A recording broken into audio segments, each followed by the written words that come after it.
Fraser Island is one of a kind. It is the world's largest sand island. 24 kilometres wide, 120 kilometres long. That's the equivalent distance from Brisbane to Kingscliff, Sydney to Kiama, or Melbourne to Ballarat. If Fraser Island was a country, it would be larger than 69 of the world's smallest countries. So, when did the planet discover Fraser?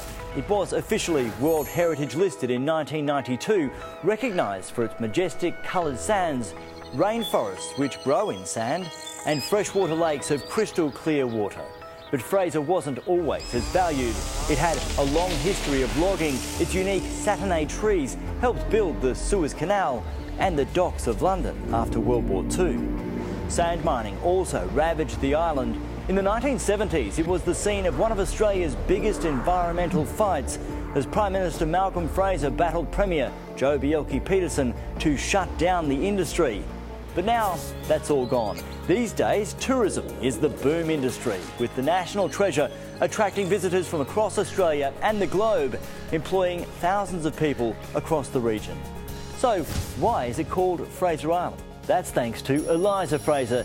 She was shipwrecked while travelling on the Stirling Castle from Sydney to Singapore in 1836. Surviving crew made it to shore. Eliza said she was badly treated by the Butchulla people, a claim later disputed by other white people. But the damage was already done. Her claims led to the massacre and dispossession of the island's tribe. The Butchulla people are the traditional owners of Fraser Island, which they know as Gari. They were ignored during the first royal visit by Prince Charles in 1994. This time, they are central to the visit, one which will expose one of Australia's most unique destinations to a global audience.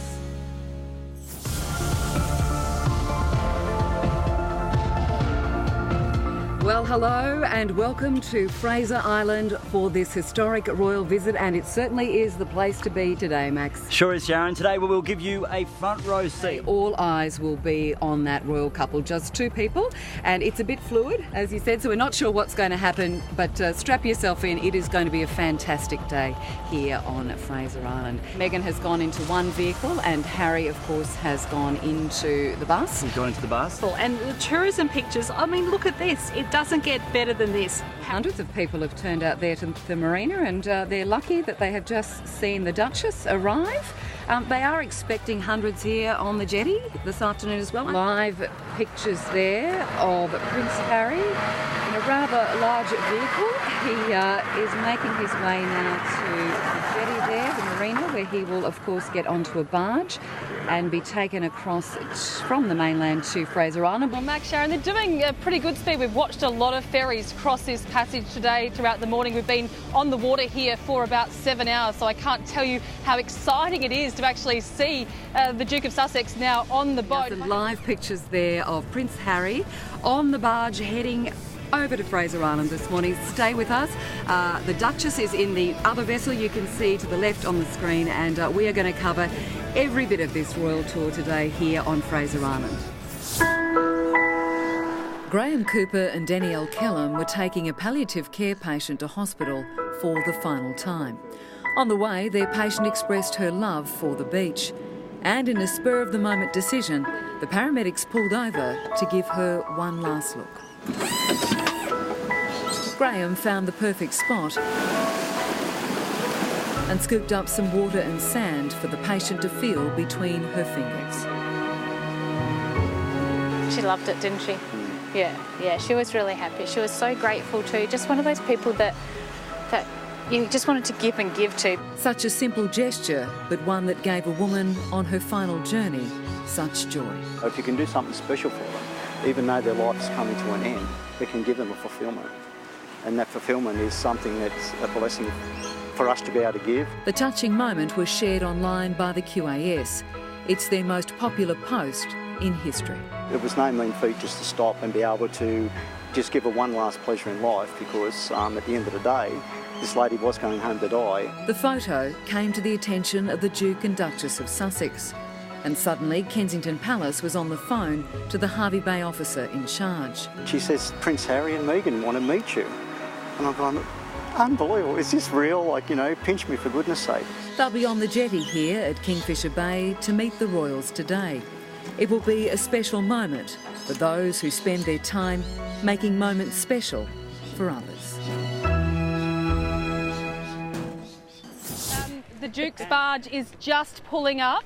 It's not too much of a greeting committee. We've got 3 paramedics standing by waiting to see him. They've been waiting here for a little while. It's a much anticipated arrival, but it's not the flag waving that you would sort of anticipate, and it's not the way that I thought that I'd meet royalty. If you can just pan down to our feet, we have had to go through a fair bit to be here to bring you these pictures. Well, so you'll see the first of those convoys of cars. That will be his personal protection coming off the boat right now. And there are the pictures there of Meghan arriving on Fraser Island. 40 years ago, this place was a location of one of Australia's biggest environmental battles as greenies tried to stop sand mining devouring the island. Today, the planet's largest sand island attracts tourists from around the globe. But in the 1970s, Fraser Island attracted sand miners. Mining operation was like a great sand-eating ogre. It just chewed up all of the sand, sucked it through its body, extracted out a very small fragment of the heavy mineral. Titanium was the prize, an ingredient for paint and a component in the superpowers arms race. Premier Joh Bjelke-Petersen backed the miners. Standing in their path, one man leading the Fraser Island Defenders Organisation, or FIDO for short.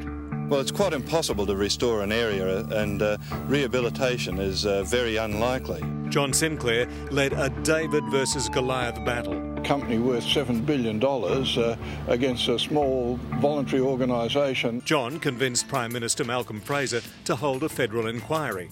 It concluded that sand mining should stop. Joh refused. So Canberra went around him and cancelled the miners' export licences. The news was delivered to Queensland by Federal Environment Minister Kevin Newman. Look, I remember Dad talking about this pretty torrid meeting that he had to go to in Brisbane to tell the Premier and Mr Russ Hinds that they couldn't continue with the sand mining plans. Joh was livid. All he could do was boost sand mining on North Stradbroke Island. Decades on, John Sinclair is still a Fraser Island defender. Well, Fraser Island ranks with the Franklin as the 2 great environmental battles in Australia. But it cost him his marriage, sent him bankrupt, and saw him black-banned in his hometown of Maryborough. Who do you people blame for the situation you're in now? For this area alone, I would definitely say John Sinclair. Cost a lot in personal terms, but it enriched my life enormously. John will be special guest when the royals come calling. A thank you for saving the island, which he fought to be World Heritage listed.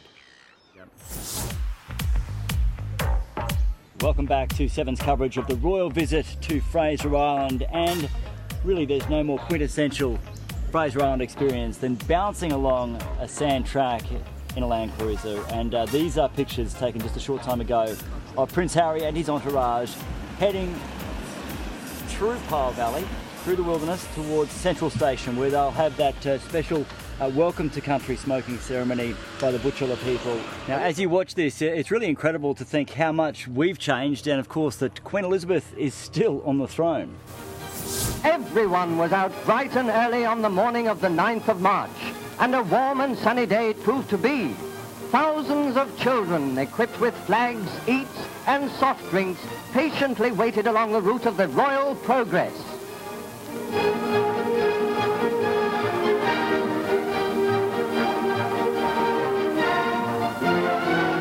Yes, that's the Royal Aircraft. The long hours of excitement and anticipation had dwindled to a matter of minutes. It's fascinating watching those pictures. Yes, I was a brownie, dressed up in my brownie's uniform, standing with all the other brownies. These are live pictures, historic pictures of Prince Harry sitting down, shoes off, in the sands of Lake Mackenzie, the place where his father visited 24 years ago, and now the Duke of Sussex is here, being told the story by the local Butchulla elder, what the lake means to them. Can you imagine being in grey old Piccadilly Circus today, and up on the big screens in Piccadilly Circus comes these pictures of Prince Harry walking in the white sand beside a blue lake, walking in fact towards that crowd of people. Amanda abates down there, I suppose, so there's a hope that he's going to come all the way down to where you are, Amanda. Oh, we're very hopeful. We're waiting very patiently. Everyone's on their best behaviour here. Of course, we do have police officers in front of us to make sure nobody goes beyond that border. But I'll ask you, what's it like? We've actually seen the Prince now. Very exciting. We didn't know if we were going to actually see him today. We were all on the wrong beach, and we got a little tip off that he could be over this side. So we come over, we waited, and we've had a win. Yes, certainly. I now have the privilege of unveiling it in situ. I know that my father came to Gary in 1994 for a day off during a royal tour, so he has an appreciation of the importance of this place. Luckily, we are both highly skilled when it comes to unveiling plaques. It runs in the family. And I'm sure they've been giving the Prince their opinions on what's happening here on Fraser Island. They said they were very, very honoured to be welcoming him here today. But we do know that there are some frustrations with the local Aboriginal people about, you know, too many tourists coming onto the island. And I reckon if given the chance, they might have, even after these photos, these wonderful photos, they might have just got that in as well to let the Prince know what's happening here. What a great opportunity, what a great moment for them to be getting their photos with the Prince. That's fantastic.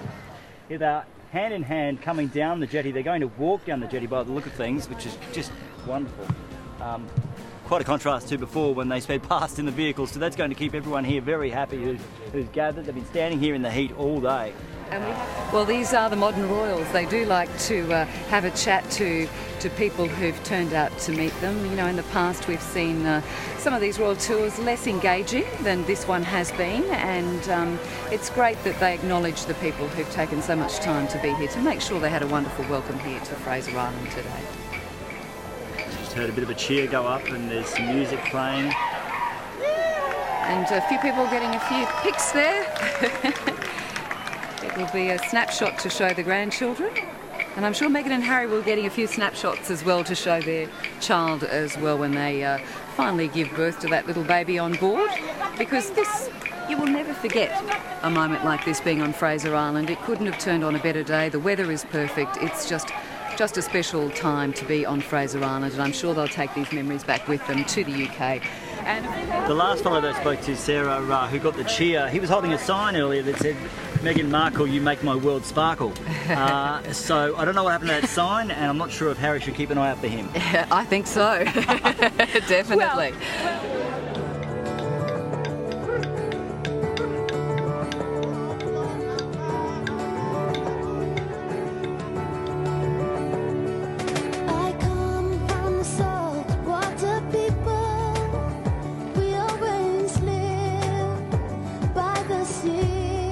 I know that my father came to Gary in 1994 for a day off during a royal tour, so he has an appreciation of the importance of this place.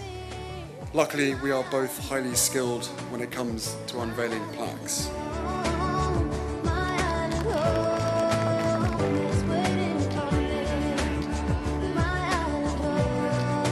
Gary means paradise.